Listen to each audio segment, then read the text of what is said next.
Welcome to the Better Man podcast. I'm your host, Dean Pullman, and today I have Josh Whalen with me. Josh, welcome to the show. Thanks for having me, Dean.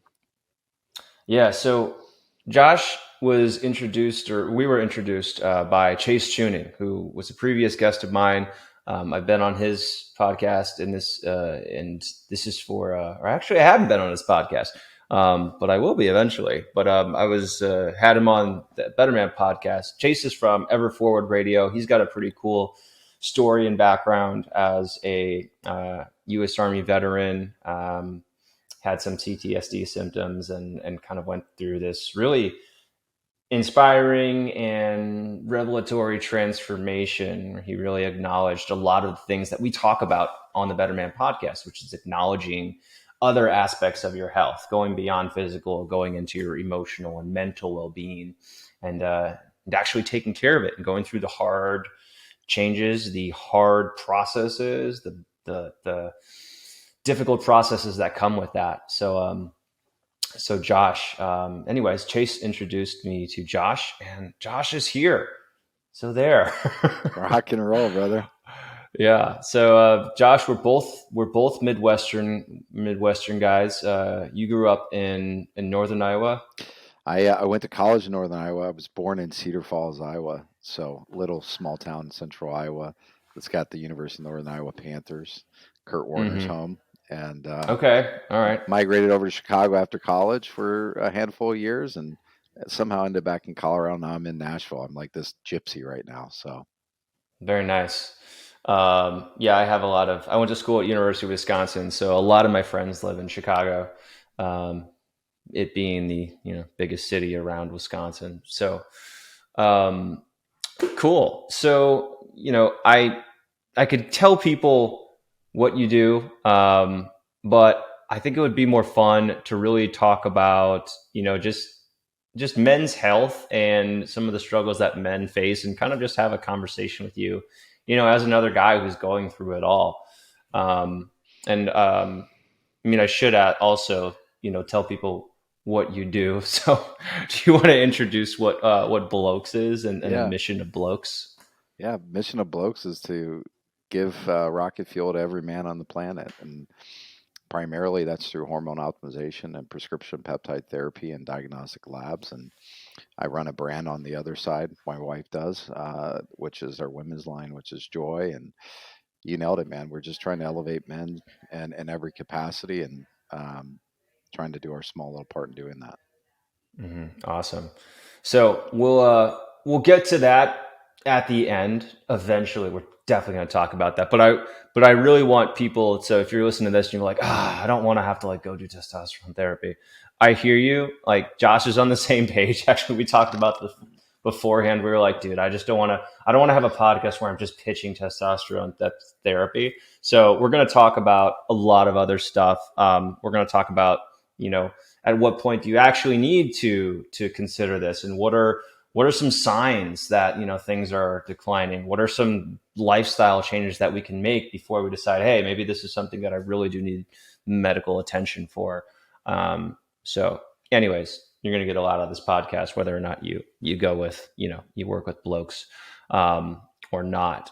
So before this, you worked in sales. You were in medical device sales, and I'm assuming that had a significant contribution to you kind of taking a different view on your health as a man, and evolving maybe some previous beliefs surrounding that. Do you want to talk about that? And let's just see where that goes. Yeah, no, totally. So I got my start in medical devices with probably a household name by most, a company called Stryker. I was in their interventional spine division, repping spinal implants. So I was the guy in the OR. He never saw me per se, but I was certainly in the OR, and very great company, Fortune 500 company, tons of depth to their products line, but also a leader when it comes to orthopedic and spinal implants and fusions and all that good stuff. But yeah, it was a good transition. From the rigorous life of hopping from job to job, and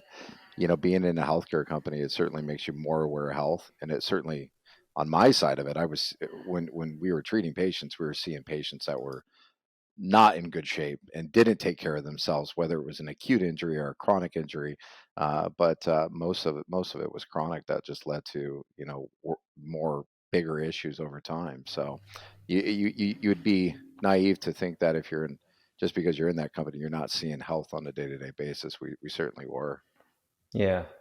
So was it being in the OR, or was it just being around, other guys in that similar role as you, that you started to, just think about your health differently? Or I guess what provoked that? I think both. We Strikers, you know, whether we like it or not, it was a very male dominant company. A lot of Hmm. ex athletes. We're talking Yeah. NFL, Major League Baseball, guys that took care of themselves. I played rugby at a very high level, so health was Hmm. always a priority. As an adolescent, some post adolescence, and in a professional manner. So health was always just a topic of discussion. Taking care of yourself so that you can work harder, be better for your Hmm. spouse, be better for your family.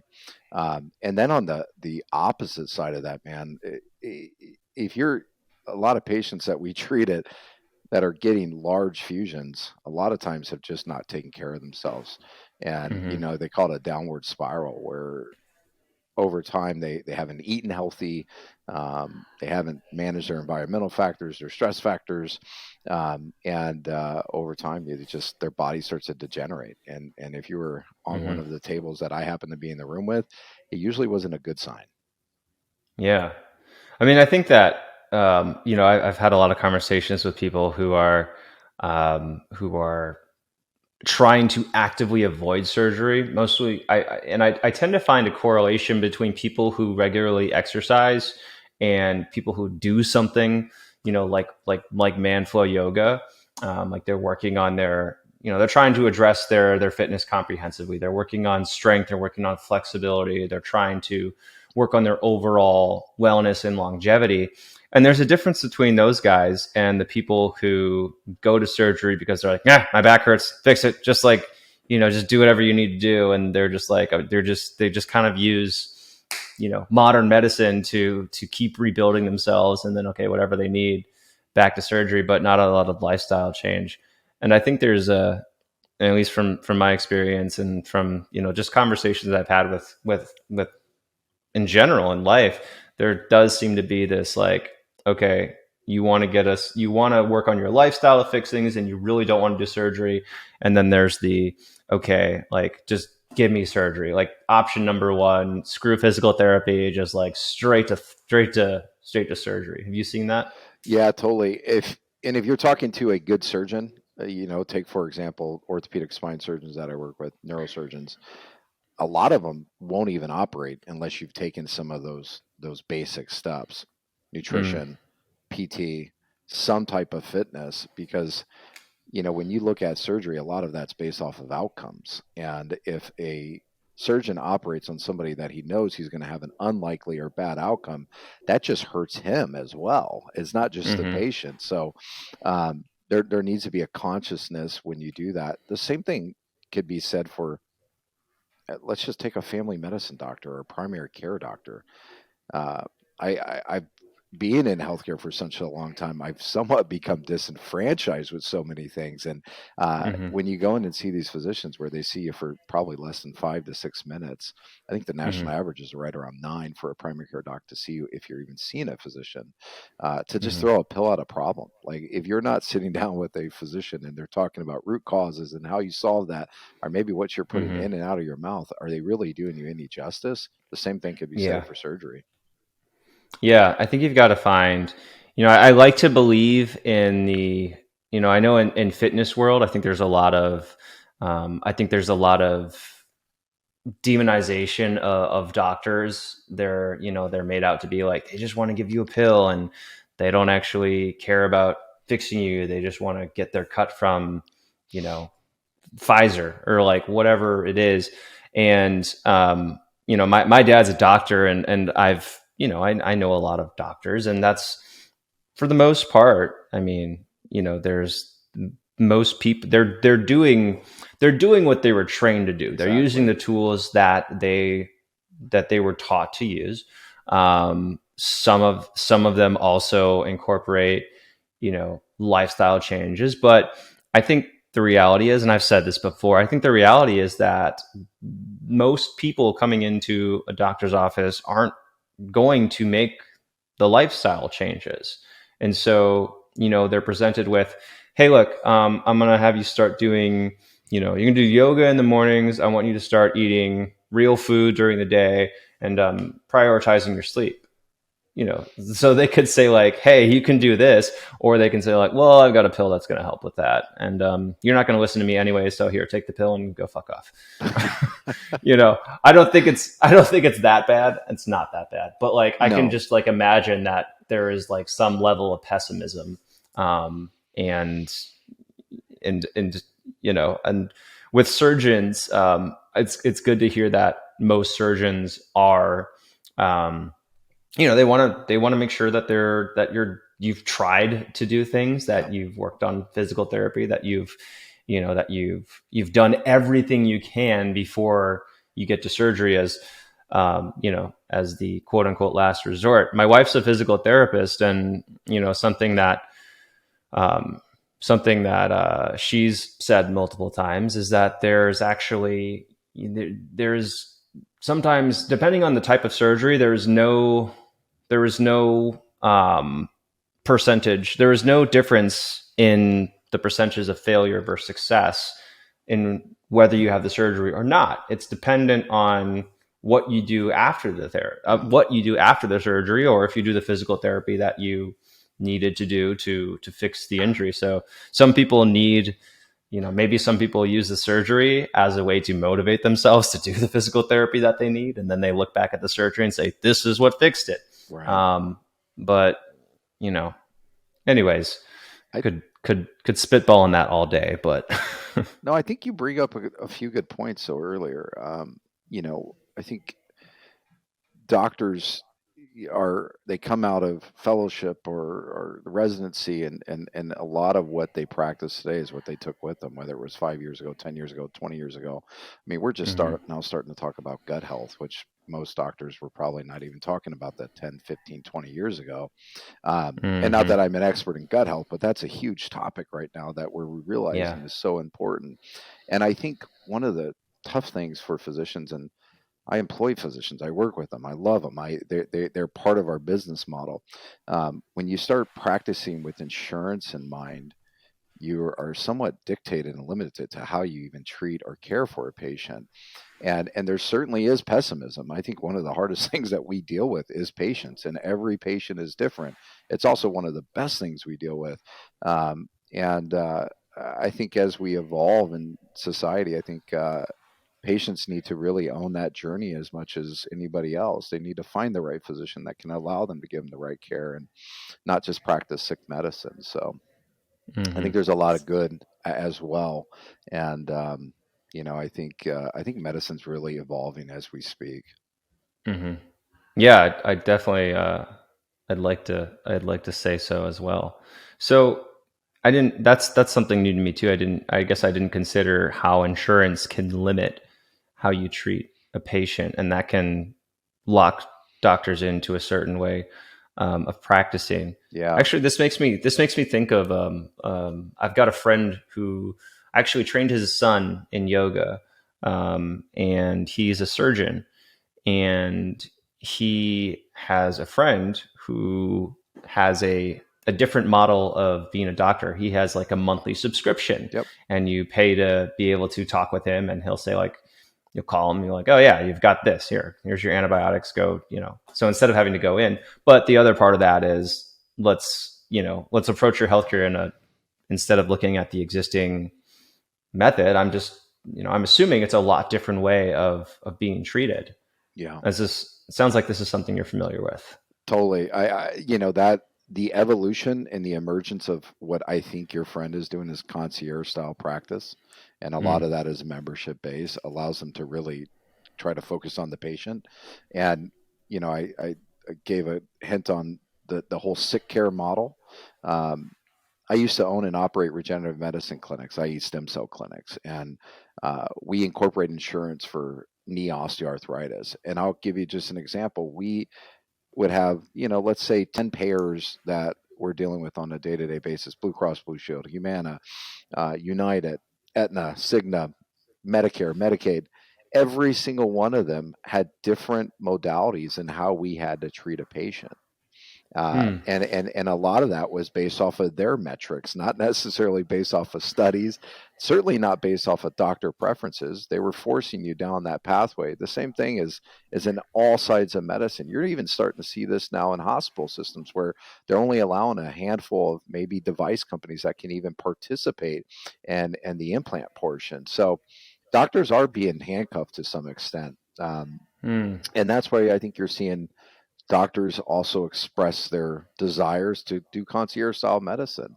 And you're Hmm. starting to see patients say, you know what, insurance is for my sick side of me, or call it my oh shit plan.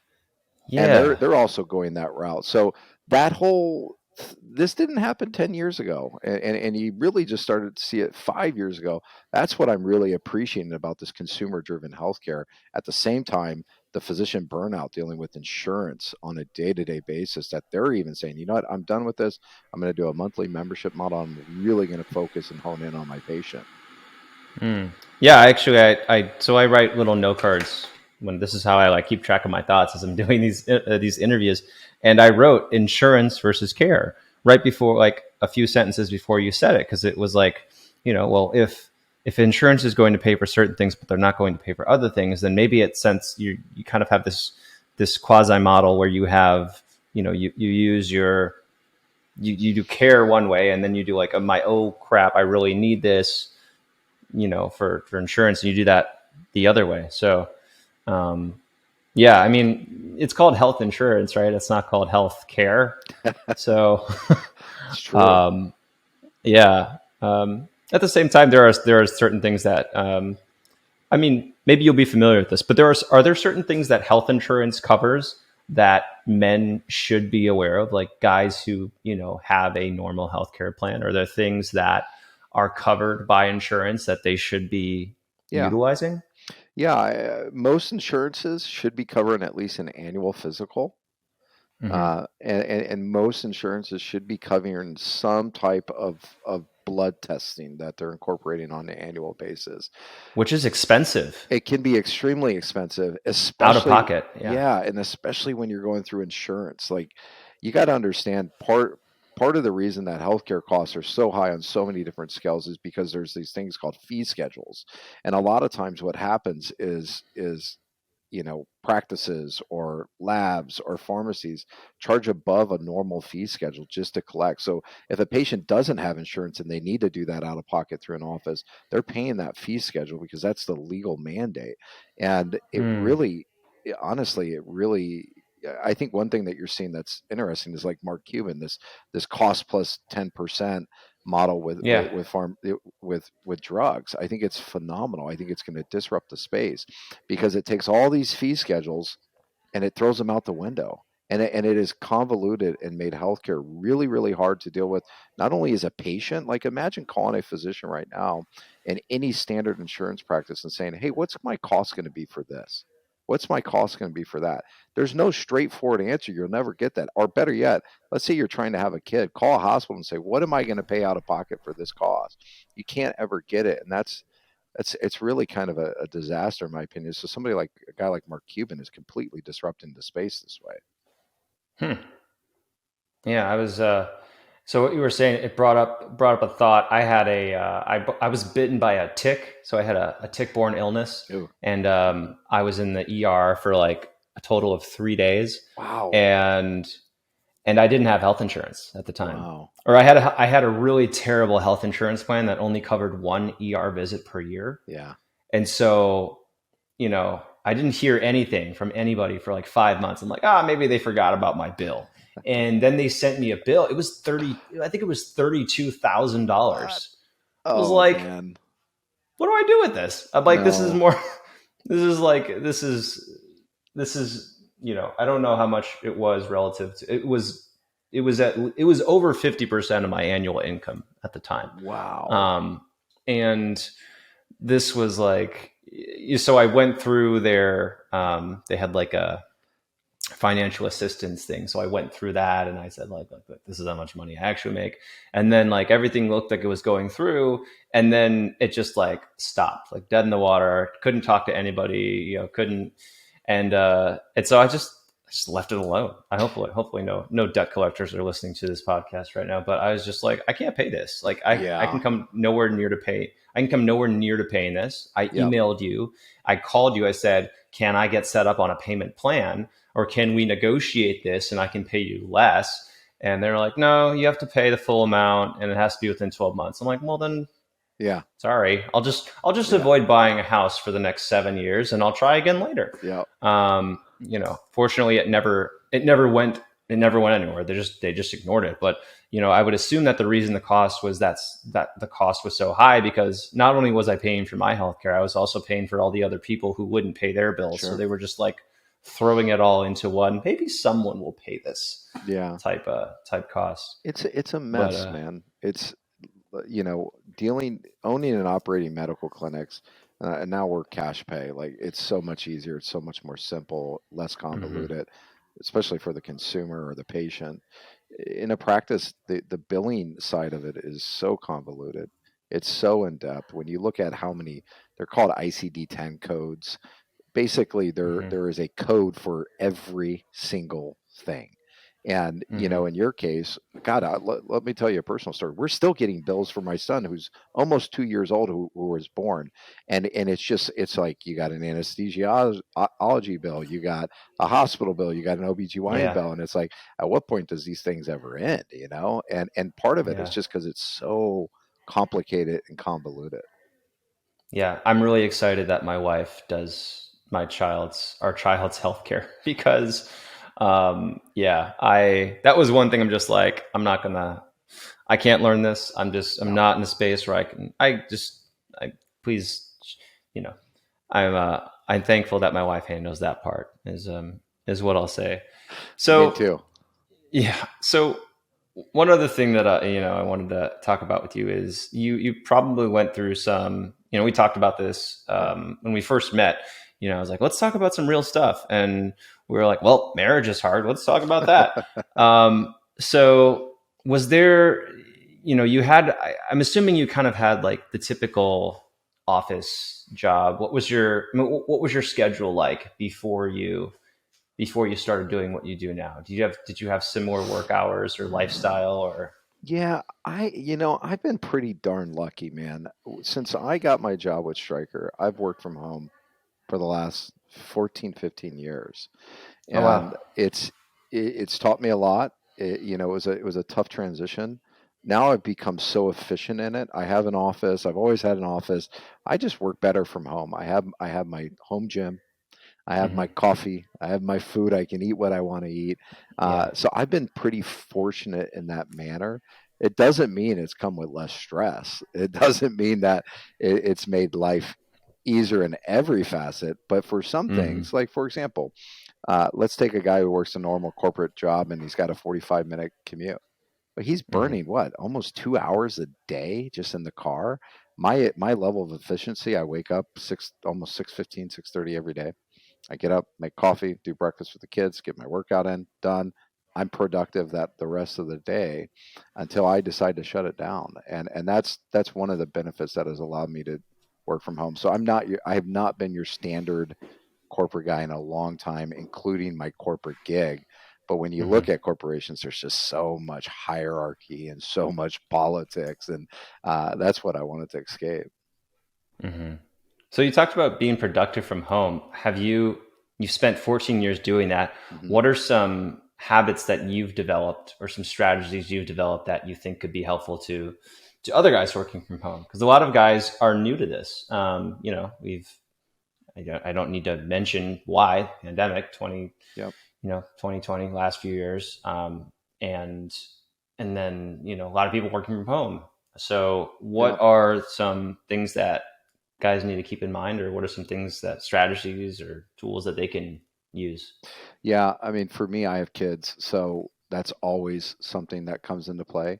But the more I plan the week before, the evening before, more likely the smoother my day is going to be.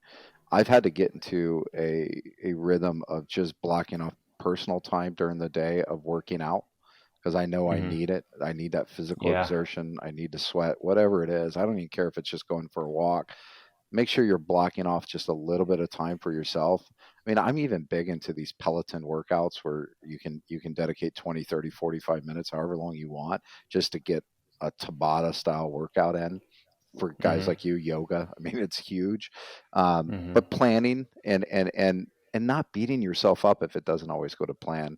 But I think the more somebody can plan their day out, the better. And Hmm. for me, it's making sure I'm planning the night before, and it's making sure I'm allotting some type of physicalness throughout the day, just so my cortisol levels can I can manage my stress a little bit easier. Yeah. And then just trying to be positive, man. I think we beat ourselves up too much when things don't go our own way, and I try to be optimistic and I try to just get through it. Hmm. Yeah. I think that was, one of the big reasons I started this podcast was because I think my self talk was and continues to be now, is just very, you can do better, you can do more, you can, you're not doing as well as you should be doing. And for a while I thought, like, this is a good way to motivate myself. This is how I should be doing it. And I think that's also the message that most men tend to hear, is like, you just need to be tough on yourself, and you Yeah, need to, and I think that differs from, I'm I, I'm trying to, I'm looking at a lot of the other men's, I won't say men's wellness, but I'll say men's success hmm, focused personalities. And I feel like that continues to be the mentality. There's not a level of compassion for yourself. There's and they don't even have to say it. It's almost just the implication of how they talk. It's like, you just need to man up. You just need to, push yourself more, embrace the grind. And I'm just like, oh, I'm so sick of seeing this. Like, yeah, because I've done this since I was a kid. Like, I didn't let myself watch TV, like when I was in college, because I was like, I can't watch TV because, like, that's just a waste of time. I don't need that downtime. I've yeah, got to always be doing something. And by the time I hit like 26, I was like, I'm tired, man. yeah, yeah, totally. I think it's So, I think it's yeah. a good point, man. Like I've worked around a lot of individuals where you talked about embrace the grind, and Hmm. I think I think there's merit to that, but I also think Hmm. there's merit to taking it easy. And Hmm. something that I think we're seeing more and more of is burnout due to Hmm. stress and maybe over embracing that grind. And I think Yeah. the popularization of social media and guys trying to compare themselves to, let's just take Jocko for example. Like not everybody's Yeah. Jocko, not Right. everybody's Elon Musk. Embrace like You you're an can't be David Goggins. exactly, dude. Like, come on, bro. You're not going to run 100 miles and videotape it and talk crap as you're doing it. And I love that stuff. I love that. It motivates me. But find out Hmm. what is you. Find out your individual spirit. You know, if it's at the end of the Hmm. night just decompressing, meditating, or maybe having a cocktail. Um, find out what helps you. As I've aged, um, I become very authentic in who I am, unapologetic, Hmm. and I don't beat myself up if the day doesn't go as I planned it the night before.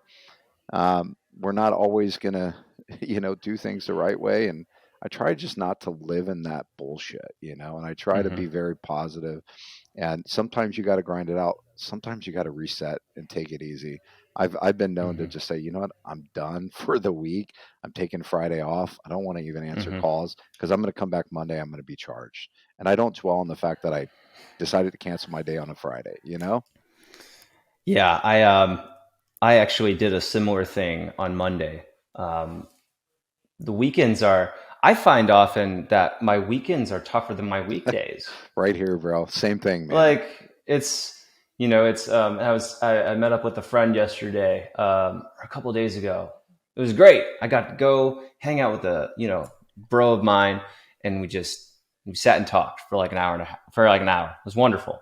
And I said to him, and I've said this to a few other people, kind of jokingly, but also kind of serious. Like my weekends are harder than my weekdays. Like I look forward to my weekdays more because the kind of job that I'm in, like, yes, it's busy. Like my to-do list never ends. There's Yep. no lack of ideas. I have absolutely no restrictions on what I could do. Again, the to-do list never ends. There's always things that I could do to make more content or to improve existing content. But it's so different than encountering all the I won't say restrictions because I think it's mostly like self-imposed restrictions that I experience in my personal life when I'm home, with my wife and my 2-year-old. I mean, there are certain things like, he's got to take a nap and Hmm. I can't run away while he's taking a nap if my wife is going somewhere, or, we've all got to eat food. Like I need to figure out if I'm deciding breakfast, I have to decide that. There are certain things that you can and can't do with a child, Hmm. so um, but just the difference there versus like my professional life is just it makes it makes the weekends a lot harder Yeah. than the weekdays. Listen, man, I just had this conversation with my wife and I said, we have to dial in our weekends. And we are fortunate enough that we have an au pair. She's from Brazil and we love it. And How many kids do you have? we have two, Okay, and uh, they're almost five. Our daughter is almost five. Her name's Lenny. Our son is almost two. His name's Rowdy. okay. And he embraces every bit of that name. What a name! Man, we thought we were clever, and we thought we had it for like a year. We're like, he's the sweetest little thing. Now this dude's like a freaking fullback and linebacker, hitting everything, breaking everything. We're like, we can't keep up. So to your Oh my point, gosh. my most of my professional life is Monday through Friday. Hmm. Call it normal hours, even though I'm working more. My personal life, it's like it becomes this chaos, and we're taking care of these two little rugrats, and you never really fully leave your job. At least I don't. I try to. I Yeah. really, really try to embrace that. But I'm coming into Monday almost more burned out. I'm like, we got to figure this out, Oh babe. yeah. And it's you know it's $1 billion question for me because I want to figure it out. I want to write a book on really the art of parenting because I don't have it down. Yeah. So that was my experience this last weekend. And I got to Monday and I just was like, nope. I spent what did I watched The Patient. Oh yeah, yeah, Um yeah, with Steve Carell. yeah. Yeah. I I'm haven't seen it terrible yet. with celebrity. Anyways, it was fantastic. But that was how I spent my day. I still had, I had a team meeting, so we did our team meeting. And then, I did the emails that I normally do, and near the end of the day, I felt like, okay, I can do a little bit of work now, and I replied to a bunch of emails and customers that I should have replied to, probably the week before that. But yeah, the first part of the day, I was just like, nope, I'm just going to sit here. I'm going to have my laptop over here, idly doing things that I have been interested in doing for the last couple of weeks. And yeah, like I needed that. I can't Yeah, imagine how I would have felt if I had to have gone into like a normal job that Monday. Um, so yeah, man, and be yeah. unapologetic about it. Like Hmm. I think I think one of the things we're starting to learn a little bit as society is that this portion is just as important as the physical portion, and Hmm. sometimes you just need to reset. And everybody's life is different, and no matter how physically fit you are or what you're doing, like everybody encounters these problems, and you just got to deal with them. And sometimes just take it easy on yourself. Yeah. The interesting thing about so I think a few years ago I really started to say, okay, I need to like do some things to help myself with downtime and recovery. And so I started doing things like journaling, and I started doing restorative stretching, i.e., like yin yoga or less intense yoga.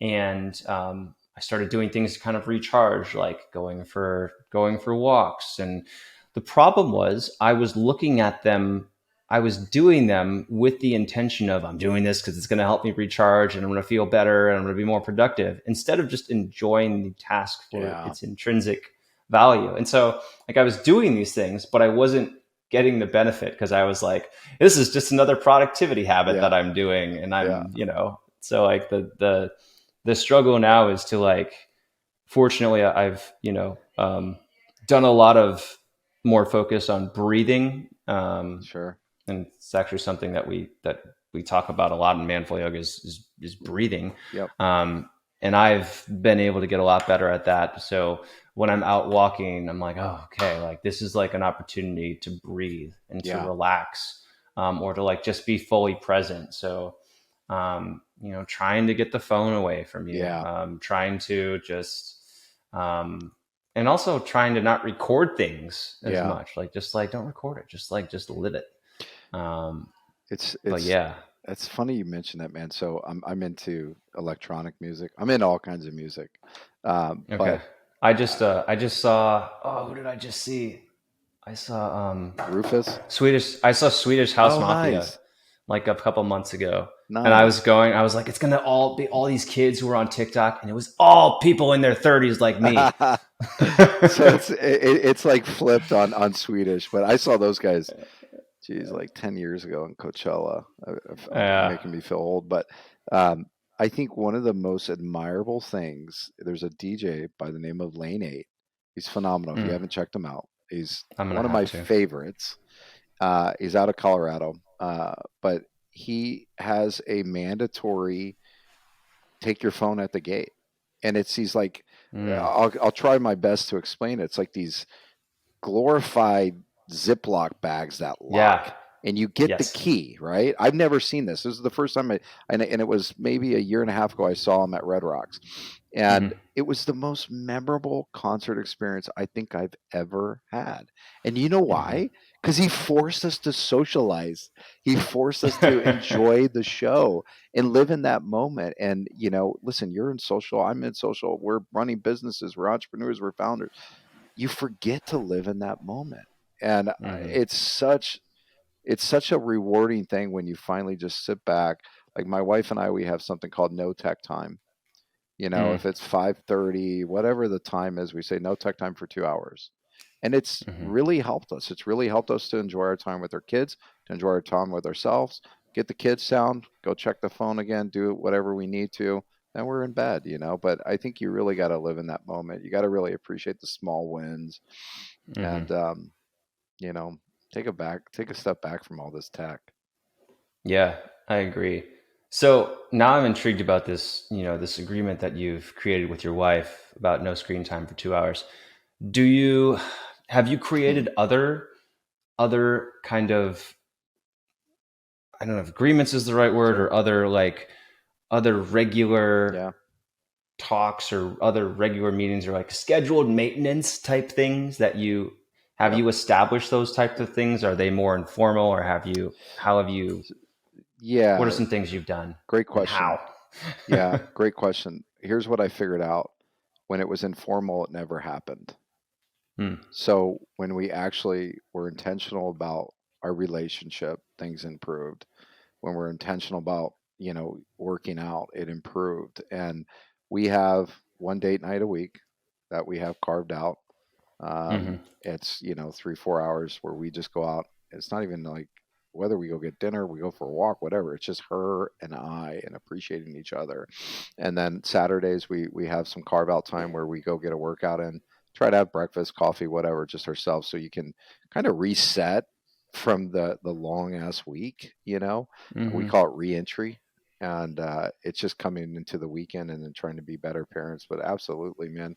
Um, our sex life is pretty darn good, but we even had to get in the habit at one point because of the kids. Like, hey, we gotta Hmm. schedule this stuff, and because a Hmm. good good partnership that's incorporated in that. And but what I've found is if we're intentional about it, if we set schedules, we're going to do it. For Hmm. us, if we didn't, it just kind of fell to the wayside. So was it you who kind of led that, or led creating the formalization of it, or how did that start? Yeah, I think it was me. I think it was my sensitivity of knowing what I needed and Hmm. being able to communicate that to her. I think early on in our relationship, it was her. And Mm. as we've grown and as we've gotten older, as our relationship has matured, I've also figured out what I need in our relationship and our partnership. So I would say that Hmm. the last year has probably been more driven by me. Yeah, that's interesting that you say that, because I never really considered my needs in the relationship. Um, I have now, but I think I initially, my idea around relationships was like, what do you mean? You're the man. You just do it. You just take care of her, and everything will be fine. And my friend was actually getting married. The friend who I went to go get lunch with yesterday, or a couple days ago, that I mentioned, and his best man was, he was talking with me. He's like, what do you think of the girl? Do you think she? And he was really concerned, and I was like, why are you concerned? I don't get it. Like, she'll be Aaron will be fine. He'll take Yeah. care of himself. He'll take care of her, and everything will be fine. I don't understand. Like, why are you concerned? And that just, I think that just is a good example of my very, I don't know what the word is, but it's a good example of my views on men's wellness. Sure. My previous views and what I'm trying to move away from. I just was like, no, you'll be fine. You'll deal with it. Well, you know what's interesting? I mean, I think you've probably discovered that. At least for me, I was not like that. I was that guy that you're talking about. I just did whatever the wife was. I wasn't honest about my Hmm. feelings, and I just figured I'd get through it. And what I figured over time was it was probably the worst thing for our relationship. Yeah. And like my wife, for example, she's a fashionably late kind of gal. And I told her, I said, listen, you can be as fashionable as you want, but I get anxiety when I'm late to a meeting. It just is what it is. If I don't get to an airport at whatever time I think is right, I get anxiety. Can you please just work with me? You can buy whatever clothes you want, but I just need to leave the house at this time. And it took time, but I got to tell you, man, little things like that can really shape a relationship into a very, very rewarding one. Yeah, I agree with you completely. I was laughing because I'm the exact opposite. I'm like, let's see how much we can do before we get there 5 minutes late. Oh And man, it drives my wife nuts. And yeah, but like, looking at the more important point here is, yeah, you have to be comfortable with expressing you have to reframe this, because initially I thought, I don't want to say something to her because it's going to make her upset. That was the initial. And then I realized, if I don't say this to her and let her know that I'm upset, I am going to bottle this up. I borrowing. am going to build up resentment, Yeah, and I am going to make our relationship worse right. because of it. It's this I mean it's the same thing with fitness. You can either take the short-term discomfort of working out, Yep. or you can take the long-term results of not working out. So you can take that short-term discomfort of, this might, I might feel uncomfortable because I'm putting my wife in a potentially uncomfortable situation, saying something that she might not want to hear. Or you can just you can build up that resentment, and then when you're on a walk around the block, she'll say something to you, and you'll turn around and yell at her for Yep. like a completely disproportionate response. So it has taken a lot for me to, and I'm still working on this, but Oh, like, yeah. there's still a lot of fear, like going up to her and saying like, hey, I really need you to do this for me this week. But I think 5 years ago I would have just been like, no, I'll just do it myself, and I don't need to involve you. And I think I'm just going to like, yeah, it was the like, let me just see if I can like go do this on my own and she won't notice that I'm gone. Yeah. Instead of telling her something that she just might not like, let me try to cover up the broken lamp instead of telling my parents that I broke the lamp. Yeah. Well, dude, I think one thing that, you know, I think the other side of that coin too is if you do let it burrow, like you said, then it Mm-hmm. becomes an argument and then it becomes a fight, Mm-hmm. and I learned early on that if I wasn't honest and forthcoming, sometimes I had to sit on an idea or maybe a position a little bit longer than normal to be able to Mm-hmm. explain it to her on my feelings. It's just, yeah, man, it's made for a much smoother relationship. But at the end of the day, you're dealing with humans here. There always is going to Mm-hmm. be some struggle. There's always going to be some push. There's going to be some pull. And marriage is, I think, probably one of the hardest things in the world. Yeah. I mean, what is it? 50. I don't know Yeah, what the it's divorce 50. rate is. Yeah, 50% here. yeah. Yeah. Yeah. That's, yeah, I was, this is, no, I was talking about this with my friend yesterday about just the struggles that, and it's, I think everybody goes through them. And I think that, there is there's an inclination to not talk about them because talking about them would be like somehow you admitting that it's not perfect. Right. In reality, if you don't talk about it, that's where it can be that's where it'll be problematic if you don't talk about things. So, and I also used to think, and I think, I won't say, I won't put words into my wife's mouth, pretend to assume what she thinks, but I think I used to think also that, um, yeah, talking about your relationship with other people was like, oh, this is like gossip. Like you shouldn't be talking about your relationship with other people, and and in reality, like you need to be able to talk Hmm. about your Yeah. relationship with other people. So, yeah, like don't do about it like don't talk about it to a camera on a reality TV show. Like that's the that's the difference between like, before we had our phone, we had thoughts to ourselves and we could write about it in a journal or we could talk about Yeah. it with a friend and or we could have a conversation and there would never be any chance that like someone could go look at that conversation. You're like, you said what? Right. Not that that's like, if you're, I won't, I don't want to make any snap judgments and say that if you're in a relationship where, you don't feel secure in having conversations with other people without them being read, I don't want to say anything, but like, um, but anyways, just I don't know where I was going with that. No, I listen, I love it, man. I think sometimes the power of that conversation is just not knowing you're in that boat alone. And Mm-hmm. and that could be on so many different topics, including marriage. But I'll give an example. My wife and I had a miscarriage, and it's one of those things. Mm-hmm. We had four miscarriages, Wow. and it's one of those things that it's the club that nobody talks about until you're in it. Mm-hmm. We had so many friendships that we had no idea they went through that. And it's a really unique process, both for the man and the woman. And you all compartmentalize your feelings one way or another. But it was hard on me. It was hard on my wife. But it was something we had no idea how many of that iceberg effect was around. Like everybody all of a Mm-hmm. sudden came out of the woodworks when they found out we did, and Mm-hmm. and and the power of just that group, that power of that communication, man, it helped us get through a tough time like that. And the same thing we're talking about on all these fronts. So let's talk about if there were any, what got you to start making those changes in your relationship? What were, I'm assuming that some of this wasn't, I'm assuming that you've had to change, your patterns of interaction. And what were some things that got you to that, oh crap, this is not okay point? Yeah, I mean, for me, it was probably a few things.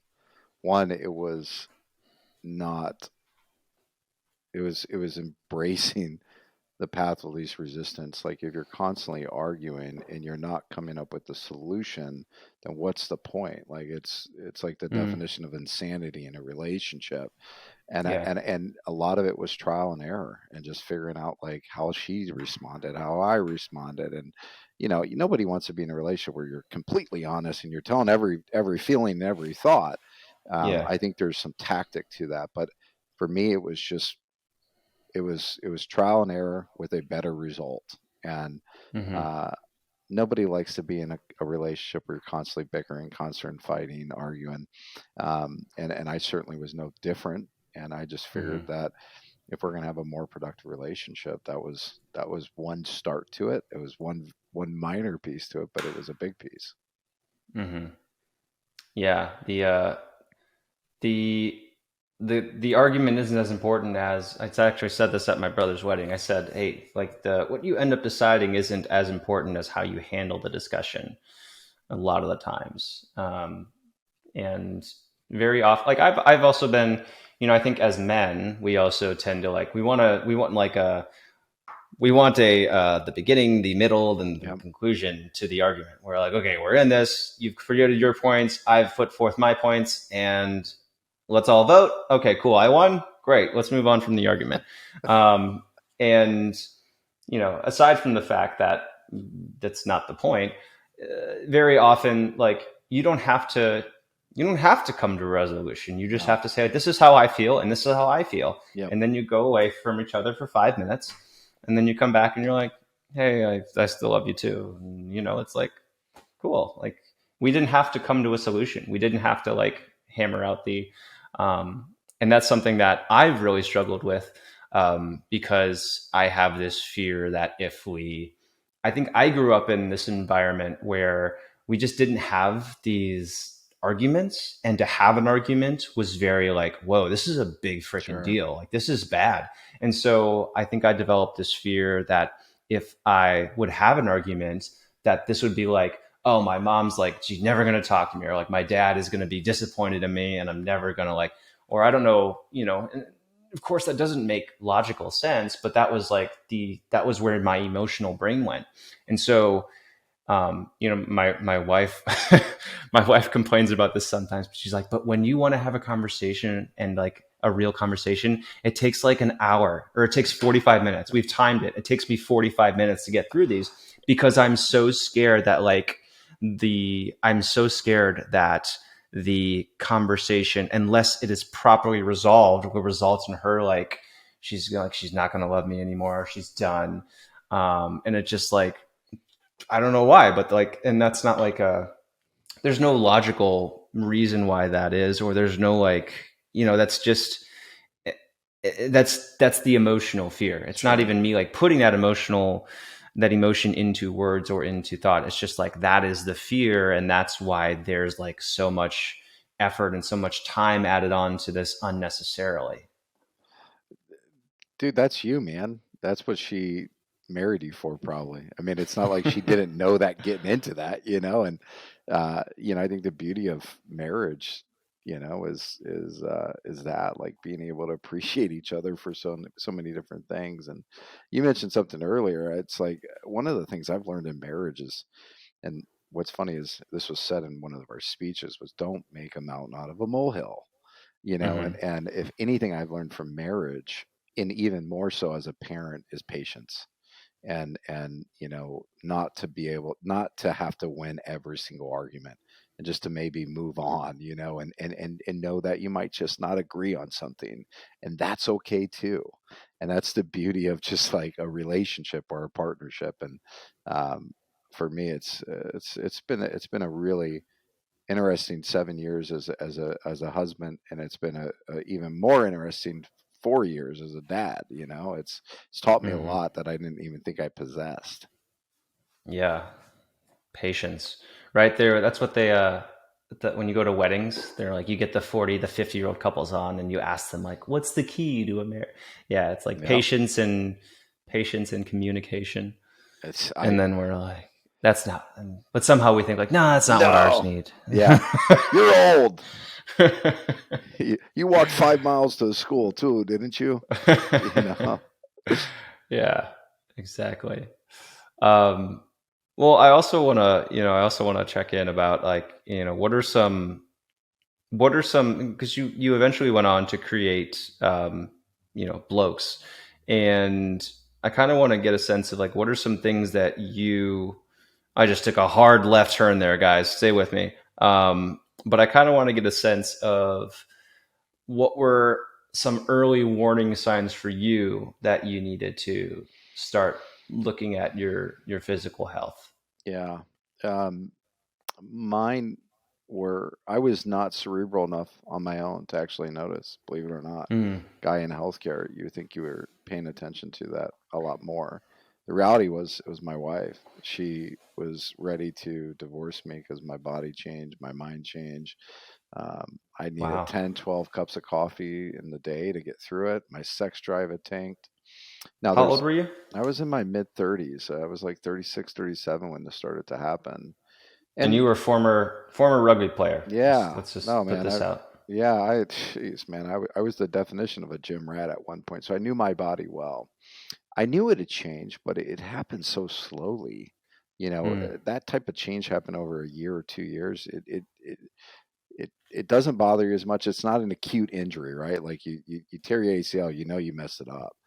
hmm This can be a chronic condition, and my wife was the one that noticed it the most, and finally said, "Hey, man, if you don't get your stuff together, you're out." So, um, I think the bigger thing was for me was the causation of that, and not even understanding why it happened, and hmm why I didn't have that sex drive, and a lot of it happened through our fertility struggles. We had those 4 miscarriages, and most guys are not told in any capacity that when a woman's body is going through that type of massive change, that the man's body can change. hmm Testosterone can drop by 50, 75%. Estrogen mm. levels can go up. Your cortisol levels go up, which is never good. Stress is a And huge this is antagonist. specifically through the grief of a miscarriage or through pregnancy or Both. It was okay. it was just the up and down, right? We had so many miscarriages in such a such a short amount of time, that so many different physical changes were happening to my wife, and I was going with that. And Mm, as that happened, I wasn't taking care of myself, and we come out on the other side of that. My wife's like, "Listen, you don't get your stuff together, you're out, you're divorced." So for me, mm, it was not my individual thought. It was my wife, my partner, saying, "Go get your stuff together." mm. But So then you there's plenty of common symptoms that we should be looking for as men. I mean, hmm belly fat. How's your recovery? How's your sleep? hmm How's your stress levels? How are you managing those mood swings? Are you working out on a regular basis? I mean, one big thing is libido, erection strength. All those are very hmm important factors that men should be cognizant of, especially when they start passing that 30-year-old mark. hmm So what was your so you obviously started looking and didn't find what you were looking for. So what were some of the things that you started doing, and what are yeah, to address it? Yeah, I mean, the first thing that happened was I went and saw a primary care doc, Mm-hmm. and I told him everything that was going on in my marriage, everything that was going on with me physically, and Mm-hmm. uh, of course they test you, and I came back and I had my follow up, and he said you were on the low side of this range, and a guy that's in healthcare, you would think I would know what this proverbial range was, but I didn't, and Mm-hmm. looking back now, I was definitely a really low categorically guy in Mm-hmm. testosterone, and I got bad guidance at that time. It was not a optimization type approach or preventative Mm-hmm. type self-care. And I finally found a guy that specialized in hormones that really got me on my way. And I figured out Mm-hmm. just through that process, like, I don't want another guy sitting in my shoes, especially somebody who's more cerebral on this stuff, to get the same Mm-hmm. type of guidance and the same type of advice. And I want to make it more accessible. I want to make it more convenient, and I still don't want to lose that clinical side of it. So Mm-hmm. uh, that was my journey, and then I just saw the entrepreneurial side of this business. Yeah. I think it's also important to note, just about your initial diagnosis, that the if a doctor tells you that your levels are low, that means that your levels are really, really, really low. Hmm. Because the range of what a doctor looks at something that is considered a normal range, if we were looking at this from like a human health optimization standpoint, normal range would be much smaller than it should be. It would be you, what would appear low on a normal range would be considered, no, this is a problem if you were looking at it from a let's really address, let's really optimize your health standpoint. So, for example, for me, I've talked about this tons of times, but I have really low vitamin D levels. Hmm. Um, Growing up in Cleveland, we just didn't have sun, so I'm assuming that my body never learned how to process sunlight. Hmm. So, I have really low vitamin D levels, so that's something that I know about, and even doctors will say your vitamin D levels are pretty low. I'm like, that's weird. So, but yeah, so for you to have low end probably meant, okay, this is like really bad. Yeah, it was an interesting when I finally sat down with a specialist, and people have to understand hormones are specialized now. They're not what they were 30 years ago. And you should Hmm. be seeing some, regardless of whether it's Blokes or Joy or anybody, make sure you're seeing somebody that deals with hormones. And I look back at it, I'll share my levels. They were like 265. I was below even the horrible range that's presented us by LabCorp and insurance. And his immediate thought was, is there something else going on? Like, do you have a Hmm. heart issue? Do you have an autoimmune issue? You're in your mid 30s and you're below 300 nanograms per deciliter. So it Hmm. is a big indication of just overall health too. So Yeah. I'm glad I finally figured it out. I probably saved myself a marriage and certainly Wow. got my health back on track. So I'm curious, like, what happened when you realized that, and you. So I'm assuming, when did you start testosterone therapy, or what was it? What is it called? Because I don't know if Yeah. I'm saying that right. Yeah, I mean, hormone optimization, testosterone replacement therapy, Hmm. TRT is buzzwords. I've been a patient for almost 4 years, Hmm. in TRT, and And I and you decided to do that right after you got the diagnosis, or was there did what were the options presented to you? Because I'm yep, looking at this, to be fully transparent. I'm looking at this from the, like, okay, your testosterone levels are low. What are some things that we can do before we intervene? yeah, So. totally. I listen. I got bad guidance from the start. What I was told. I was told, you're on the low side of the range. I think you're okay. There was never even like that. Hmm. Here are some alternative therapies, but I will tell you what we tell people, because not everybody's Hmm. ready to make that plunge. You should be worried about your diet. You should be Hmm. monitoring what goes in and out of your mouth. You should be managing your overall environmental factors as much as you can. Stress is a Hmm. huge piece of that. Anybody that's living in a high stress zone, meaning high cortisol, those are huge antagonists into just overall optimization. You should be Hmm. managing your sleep. You should be getting physical activity in, primarily resistance training, higher interval impact type stuff. And if Hmm. you're doing all that, then you're giving yourself a better chance to just improve your overall day to day. And that's Hmm. regardless of testosterone. But those are things that we tell guys every single day. Yeah. So something that I heard. So I had. Have you heard of Judson Brandeis? By the way, Mm, he's a no. men's sexual medicine doctor, and he has a men's health encyclopedia book. Oh, That's nice. 900 pages. Really cool. Anyways, cool guy. I had him on the podcast recently, and I learned from him that at a certain point, if your testosterone levels are low enough, there's not much benefit to going to the gym because you're not able to create muscle. Yeah. So, there must be some, yes, like, let's look at lifestyle, but there must be some level where you're like, okay, we need this to, because lifestyle isn't going to, it's not going to work fast enough, or it's Right. not going to be significant enough. So, like, Yep. what does that question look like? Yeah. I mean, from our seat, there are certainly those guys that have crossed over into this threshold where getting off the couch is not even a factor. And you have to Hmm. understand too, it's not just something physical. your testes, primarily in men, are sending these signals to your brain that's telling your body to actually do something and work. And then, like, Judson, I believe you said his name was, Hmm. there is an ability to be able to maintain that by having more optimization, more, call it optimized testosterone levels. And your body's just kind of gone into this cave if it's sat there for such a long time. And I think you mentioned something about like just getting going on exercise earlier in the podcast. Like, Hmm. sometimes you got to get sore and you got to get through that. You got to get through that discomfort and that pain. Well, that's Hmm. already happened. And some of those guys have had that happen for a very long time. So those are really, to me, those are primary candidates for true TRT. Doesn't mean you have to be on it. Doesn't mean you have to stay on it the rest of your life, but you might need Hmm. that nudge just to get going. So is it a myth then? I don't know if myth or misconception is the right word. Is it a myth that you have to be on, if you start, you can never stop? Yeah, it's absolutely a myth. Here's what we say. If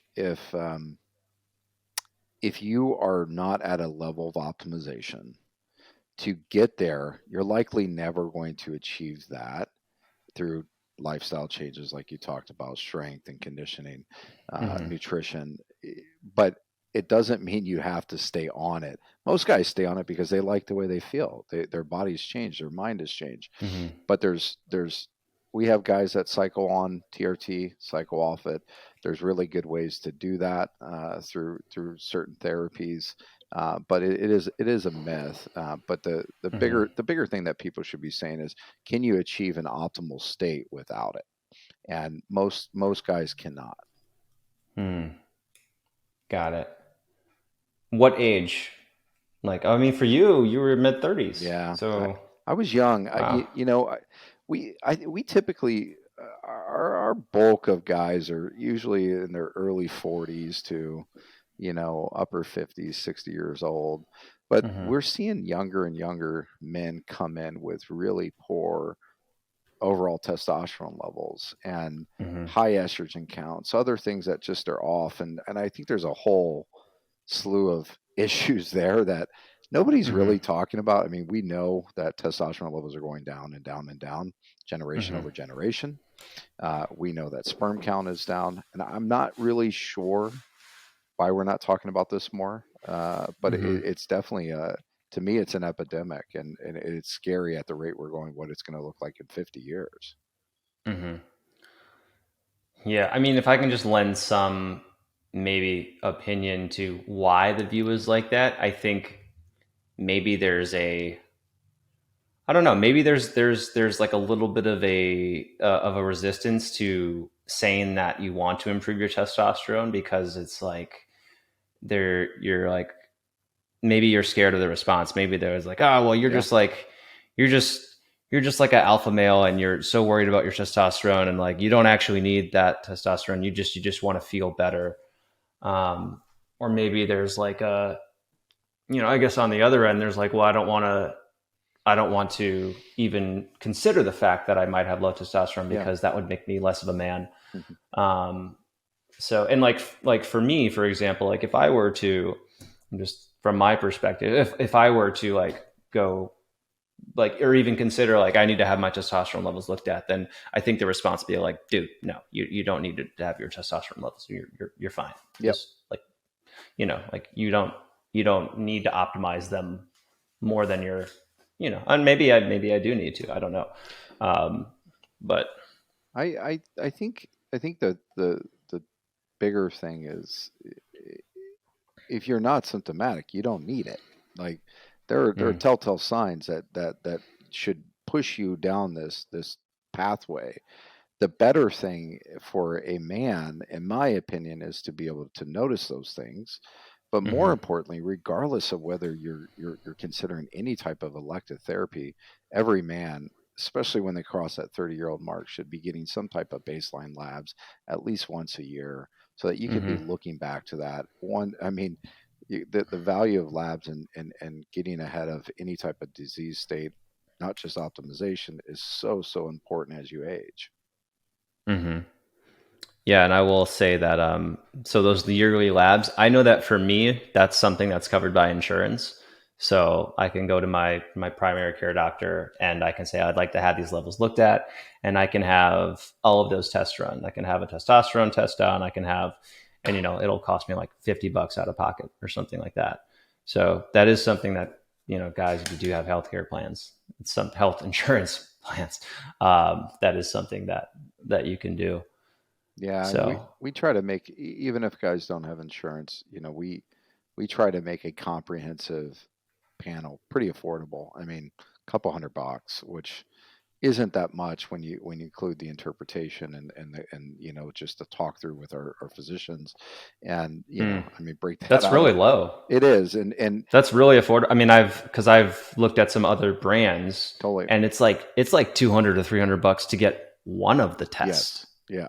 Now we have almost 50 markers in a panel that costs $200, and they're Mm. very essential markers, not just CBC and CMP.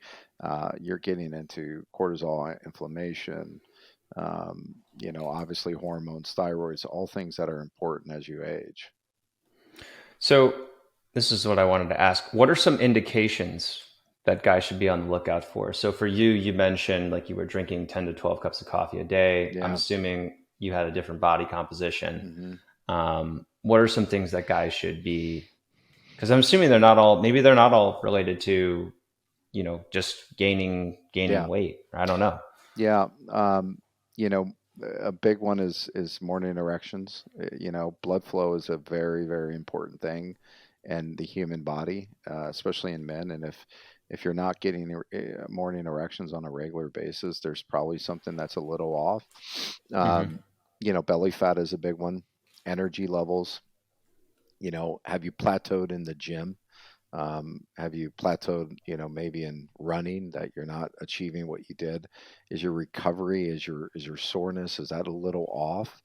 Hmm. And then obviously libido is a big one. Is the sex drive there? Hmm. Um, and those are some really good things to start with. Obviously, muscle is a big thing. You want to maintain muscle. You want to burn fat. So if you're Hmm. gaining fat in the wrong areas, there's probably something off. And is there a certain age where like this is all just like, okay, this is happening, but I'm X amount of years old, so this is just something that I should expect to happen? Or Yeah, yes, the human body is just going to change. For men and women, it's roughly that 30-year-old mark where we start seeing a 1 to 2% decrease in testosterone levels, regardless of who you are, regardless of what you're doing. It's more alarming to say that, a 50-year-old man today has 30% less testosterone than he did 30 years ago. Mhm. That so it can be exponential as you age, but you really should be keeping track from what I would say a diagnostic standpoint and a symptom standpoint, really in your early 30s. Mhm. And can you speak to what are the biggest negative impacts on those levels in terms of, what are some lifestyle decisions, not that's not the right word, but what are some regular habits or routines or just, you know, things that people do regularly, or I don't know what the right word is, but you get the point. What are some of those things that are the biggest negative impacts when it comes to overall testosterone levels? Yeah, I mean, I mood swings are a huge thing. Managing your day-to-day just overall mood. I mean, most people think high testosterone levels are an indication of mood swings. It's low. Um, Mm. I listen. The biggest thing that we get is fatigue, energy, the Hmm. ability to be able to go out and work and push and work out and physical fitness. Those are Yeah. huge things. And most people think the catalyst is erectile dysfunction or sex, and it's not. It's fatigue. It's just not Mm. feeling like yourself, 6 months ago, a year ago, 5 years ago. And if you're paying attention to that stuff, you should be able to notice. So what are some lifestyle? I think maybe I asked the question the wrong way. So what are some sleep habits, nutrition habits, Yeah. exercise habits? What are some things that can? What are the things that contribute negatively to testosterone levels. So if someone does have low testosterone levels, it's because they did these things Yeah. repeatedly in their Yeah. life. And what are those things? Yeah, I mean, not working out is a big one. Mm-hmm. Not managing your overall stress. We talked about cortisol a little bit. Cortisol is Mm-hmm. an absolute antagonist. So if you're constantly living in a stressful environment, not Mm-hmm. managing your rest and your recovery, that's going to lead to a high state of cortisol, which Mm-hmm. means a lot of inflammation. We talked a little bit about diet. Managing what's going in and out of your mouth is a big factor, and are you getting your proteins in a day? Are you managing your carbs? Mm-hmm. There's other factors too that we just can't control, like if you live in LA, you're going to have a different type of pollution.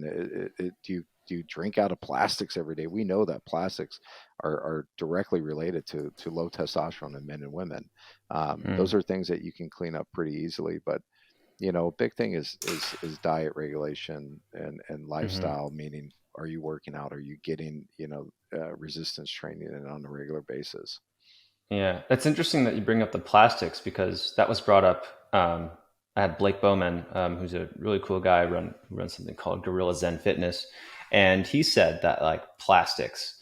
And initially, I was like, this guy's a biohacker. Like, I don't know if I should believe everything. Yeah. But you're saying plastics now as well. Yep. So, Yep. um, so how do you minimize plastics? Like, I mean, because all of the food that I buy from the grocery store comes in plastic. Like, It's hard. and it's unrealistic for me to buy everything from the farmer's market.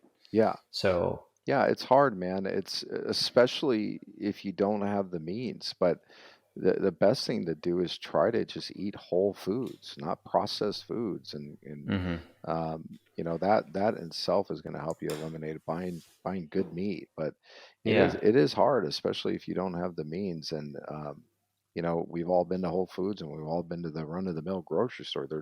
They're different presentations, but eating hmm organic will help as well. Eliminating plastics that you drink out of is a big hmm way. But yeah, it's just it's not a biohacker thing, man. It's studied, and just Google plastics and testosterone, plastics and hormones, and a whole slew of topics are going to come up. hmm yeah. And then, I used to think for a very long time that your physical health didn't have anything to do with your mental health. Or maybe I didn't think that it was like there was nothing to do with it, but I thought that, well, if you just live a healthy life, like you're going to be cancer free forever. Um, which, now understanding how much stress affects your physical well being, now I'm like, okay, I Hmm. can, because you can just tell when you're stressed, the impact it has on your physical state. So, um, I guess I'm asking, are there, what are some indications that you're more stressed than you should be on a regular basis? I mean, a lot of what we were talking about, um, the lack of exercise, and a lot of times when people are in high stress situations, they're not managing their nutrition well. They're not managing their food intake well, and people tend to binge. A lot of big things with stress leads to alcoholism or some type of addiction. We have a hmm massive amount of addiction in our society, whether it's social media, whether it's porno, or just there's a lot of vices that are really easy and accessible. I mean, we have our phone on us at all times, and there's no doubt that social media is definitely changing our stress levels, and you're seeing this happen with kids on a daily basis, and we're like this walking human experiment. But those are things that you can definitely be managing better. hmm Cool. Thanks for pointing that out. Um, well, I usually start this sooner in the podcast, but I do want to. I feel like we could talk more, but I do want to get on to part two, which is my rapid fire questions. And then I want to go look up. I'm really curious. I'm going to go look up Blokes Yeah. and look up all the different things that you do, and I think it's really cool that you offer that panel at the low cost that you do. I think that's great. So Yep. Awesome. it's under hormone and metabolic panel, and it's a really really good deep dive that's affordable. It's probably our most popular panel that we offer. Wow, that's great. Um, so I think we've talked about a lot of these, but I'm curious to hear your definitive answers on this. Hmm. What do you think is one habit, belief, or mindset that has helped you the most in terms of your overall happiness? Intentionality, being Mm, intentional about everything I do. okay. Would you say that? Would you say clarity is kind of Yeah, is that no, related to totally. that somehow? Yeah, absolutely. I mean, if you're not clear on your intentions, then what Hmm. are they, right? Yeah. You know, it's taken me a while to be intentional about things, and like we talked about earlier, just being intentional about taking time off too. No Hmm. tech time. You know, that to me is intentionality, and Yeah. It's I think clarity in action. yeah, Now that I'm exactly. reflecting on it. It's been super helpful. Yeah. Okay. What's one thing that you do for your health that you think is overlooked or undervalued by others? Mm, it's good. Um, I I think I get something physical in every day, Hmm. whether it's walking, whether it's lifting weights. I've found a love again for actually pushing weights and lifting. Mm. You know, after this, I'm going to go do some squats and some cleans and just get it out. But you know, just Yeah. being physical in some capacity every day, and I think that's a super undervaluable thing because I look at it in one periscope that it's momentum. It Mm. allows me to continue to be physical in some capacity. If it's playing pickleball, if it's lifting weights, if it's going for a long walk, something that just gets me outdoors and the body moving. Hmm. Yeah. It's a great answer. What's the most important activity you regularly do for your stress management? Workout, one hundred Workout. percent. Okay. All right. Yeah. I hear that. Um, what's the most stressful part of your day to day life? Not sweating the small stuff. You know, it's a big statement, but I think we go in these rabbit holes of BS and we don't need to.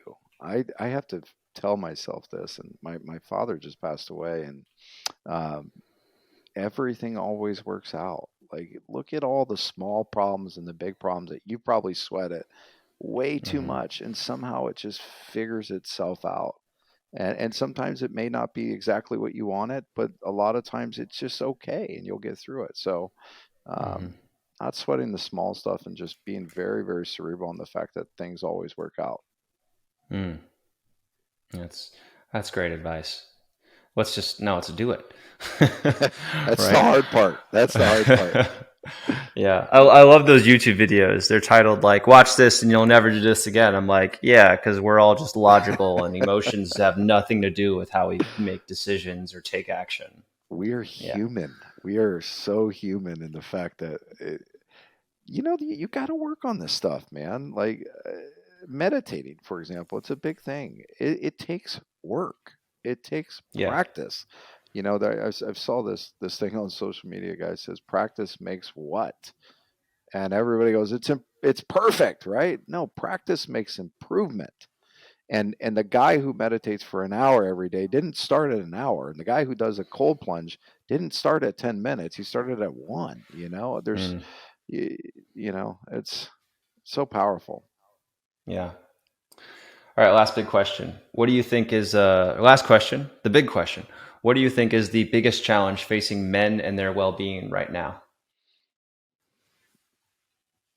So that's a good one. Honesty.